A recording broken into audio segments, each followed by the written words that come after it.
Welcome back to another episode of Compliance Insiders. I'm Roger Fendelman. Thank you again for joining us this week. Today I have Melissa Kozicki joining us from Mortgage Cadence. Those of you who know her, and I think a lot of you do, know she is an expert in all things compliance and technology and really goes to a great level of detail when it comes to figuring some of these thornier technology issues out for our world, making our world a better place. So today we're going to talk about the LIBOR to SOFR transition, which is something that, as far as we know, is still happening, despite the pandemic and despite everything else that's happening today. And probably for good reason, because I know this has been something a long time in coming. It's been something that's been worked on for many years. And I know technology providers, among others, had to make code changes and adapt to it. So rolling back might be just as difficult as not rolling, as moving forward. So it's one of those sticky situations, but we'll keep an eye on. But you've been doing a lot of work, a lot of background work, and trying to figure this out. And so you were telling me before we started recording that there's two major aspects we're going to look at today. And this is on the origination side. I think we'll save the servicing detail for another day, because that's probably another half hour or hour discussion, but we're going to do this in about 15 or so minutes here today. So the two things that we want to focus on are the number one, the fallback language in the new documents created by Fannie and Freddie, and also that there's new products being developed. And so we're going to have all new products and new technology to deal with them. So Melissa, thank you again for being here. As always, great to see you again. Let's just kind of go through this and touch upon the important aspects, the big changes here that everybody needs to be aware of for our June deadline. Sure. So the fallback language is the first part of it, and it's not necessarily SOFR specific, but basically what happened was when we realized that LIBOR was going away, took a look at the contracts we're currently using and said, gee, the language isn't very robust in terms of what happens if an index that the loan is tied to is in fact made obsolete. So the new fallback language was published by Fannie and Freddie, and that is required mandatory usage on June 1st. So for instance, your notes and your riders will all have new fallback language, even if it's not a SOFR index, it's for all of our indices. So that's the Fannie and Freddie. What's interesting is that there's a little bit less certainty around FHA, VA, and even the reverse mortgage, the HECM space. So FHA has some instructions that you can make updates to their security instruments and their notes in accordance with the GSE changes. So language is a little bit different, necessary for FHA, but most providers are making those tweaks and your FHA fallback language will be updated. VA, it's a little less clear. They don't have that guidance that says, yeah, you can make updates if the agency makes it. So we may have a situation where some providers are comfortable making that change. Some providers may wait for VA guidance. Would have thought that we would get guidance from both FHA and VA until the COVID crisis. So we have not heard back as an industry on what they advise us to do. So it's something to keep in mind, and you should definitely check and see what are your investors expecting, what are your systems going to do. Good points. And this is not at all unusual for us, especially those of us in the technology space, because I can't even count on one hand the number of times we've had these transitions to something new, be it disclosures, be it the ERLA, which I understand is also maybe being delayed again. Every time we have a change, something is not quite clear, and the transition is not uniform between the GSEs, HUD, and VA, and it's not easy to deal with, and that's where the difficulties come in. Maybe the investors will help us here by just kind of holding off on transitioning, and there just won't be a SOFR product until the transition is complete. Maybe not. Maybe it will be difficult, and every lender is going to have to be able to accommodate different scenarios. But the fallback language you were mentioning, and you said it wasn't SOFR specific, and that's because It could be used for any type of ARM index. And who's to say SOFR is going to be as long lasting as LIBOR? So I think there could be changes there in the future as well. We just don't know. That's correct. All of the ARMs, the Fannie and Freddie ARMs, regardless of the index, have this revised fallback language, and you must begin using it by June 1st. And if you're using it now, if you use it early, then you need to have a specific, in your delivery to Fannie and Freddie, you'll need to make sure you include a specific code, investor feature identifier. And then June 1st, it'll be required for all the conventionals.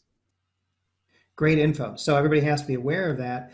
And so we were also talking about there's going to be some new SOFR ARM products. You want to talk about that a little bit and some of your take on that?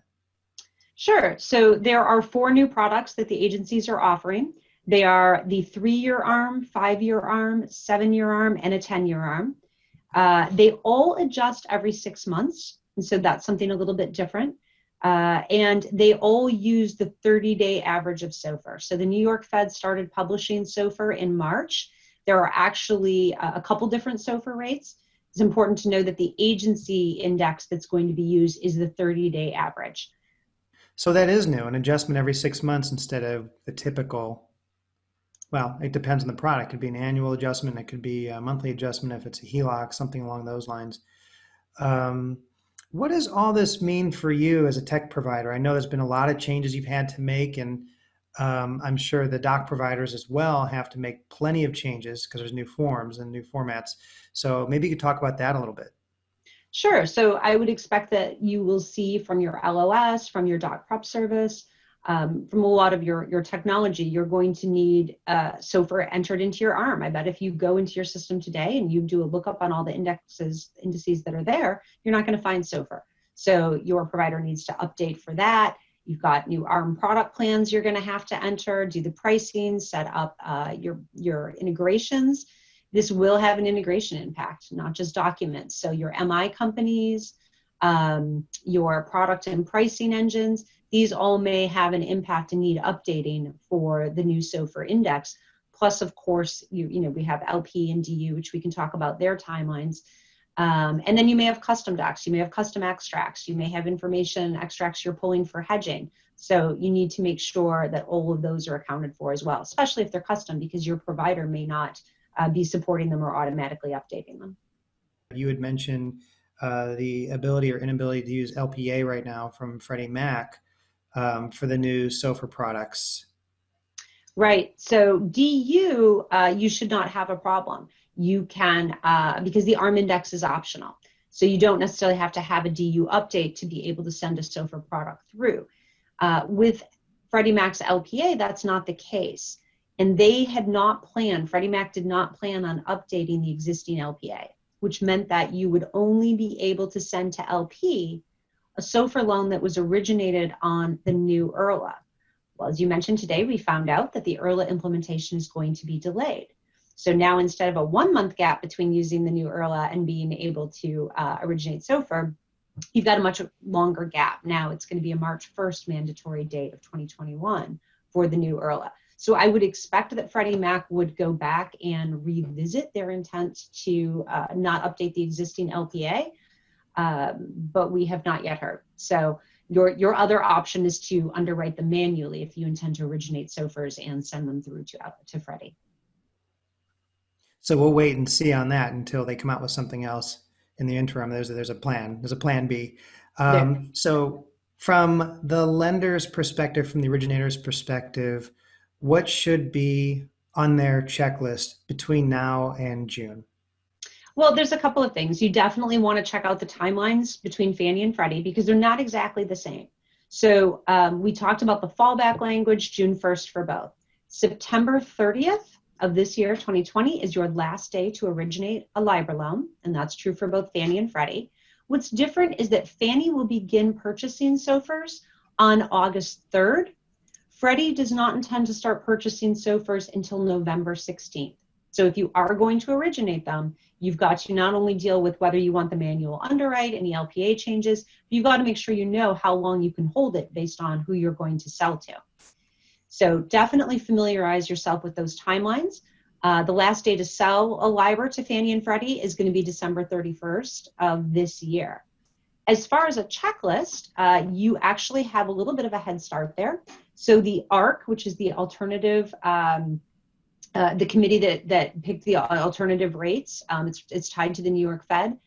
They have actually created a checklist, and we gave some materials with a link to that checklist for the materials for this presentation. So I would suggest that lenders go check that out. There's a lot of information on the New York Fed site. You can really just Google ARC, AARC, and you're going to find it, and you'll find the checklist.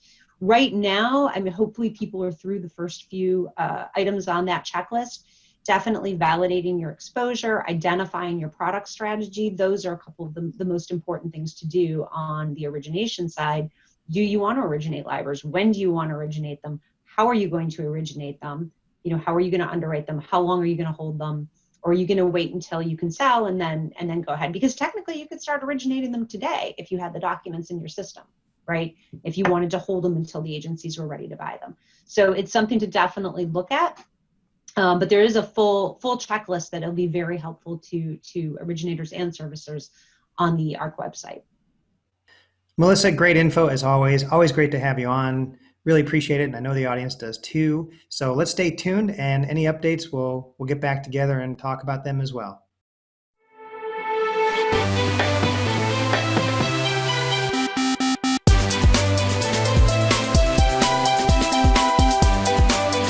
Are you a compliance insider? Then go to compliancepodcast.com immediately and join our mailing list so you never miss an episode. Got something to say? Request to be on the show. Go to compliancepodcast.com with your topic ideas. And as always, thank you for listening.